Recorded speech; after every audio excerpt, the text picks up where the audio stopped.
What do you do when the world stops? When things happen in life that there's no control over?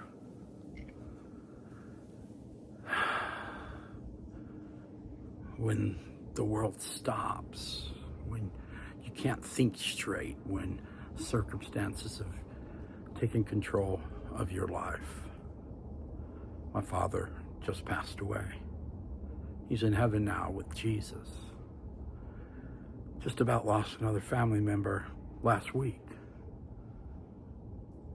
Darn near lost my wife last year. What do you do when your world stops? When you are suddenly ill? When someone you love is gone and you have no way to cope? I don't know. We're human. We're flesh and bone. I know we're to mourn, but how do we do it? When do we do it? What's appropriate?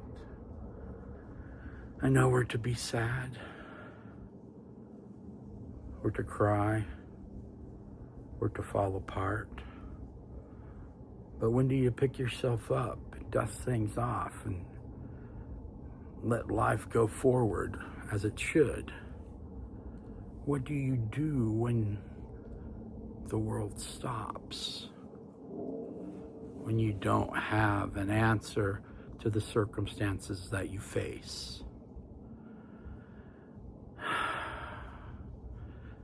It's tough for us little human beings to trust and believe that our God sees everything and knows our hearts sometimes, And I do believe that he does and understands the grief that we are feeling in times such as this when the world stops.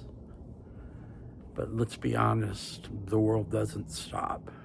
Our world does. We still have bills. We still have obligations.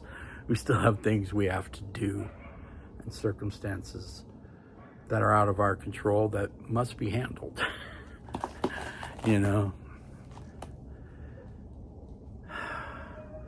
I think we break down and we're in shock and we cry out to God and say, Lord, bring your comfort, your grace, your healing into the circumstance that I am. Show me somehow, Lord, that you see me. You see us and the pain that we're in. But Jesus lived a life on this earth. Our God in human form, in flesh, went through circumstances of death and mourning and illness and hurt in his life. So I believe Jesus does know, God does know our fleshly feelings. And our God is a God of comfort and a God of grace and a God of mercy. And there are plenty of things in this life that, man, we will never, ever understand as to why these things occur. So I'm here to encourage you. I'm here to encourage myself that as we mourn and as we hurt and as we struggle, life does go on. And we do have to keep going and keep loving and keep doing the things that we have to do. What do we do when our world stops? We reach out to those around us for comfort, to love us, to keep us strong, to support us.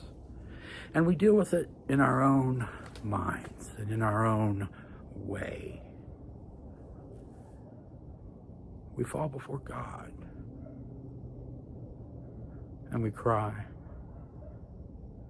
and we rejoice that at least our loved one perhaps isn't in any more pain or hurting, But that doesn't, in a sense, help us so much.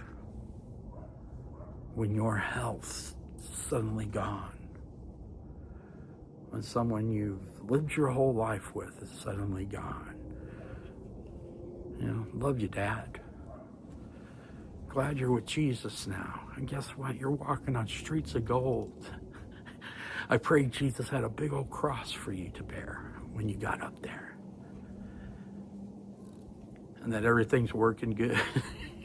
Your knees and everything are where they're supposed to be. And when a loved one just about goes away, and you're in shock, or you are suddenly hospitalized and this, that, and the other is going on in your life, how do you deal with your world when it stops? Let's trust God.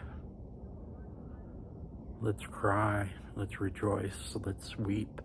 Let's let the human emotions out. And if you don't know Jesus, ask him to be your Lord and Savior right now. Say, "Dear Jesus, come into my heart. Forgive me of my sins. Make my home in heaven with you. From this day forward, I give you my life." And then you are assured of salvation when your world stops.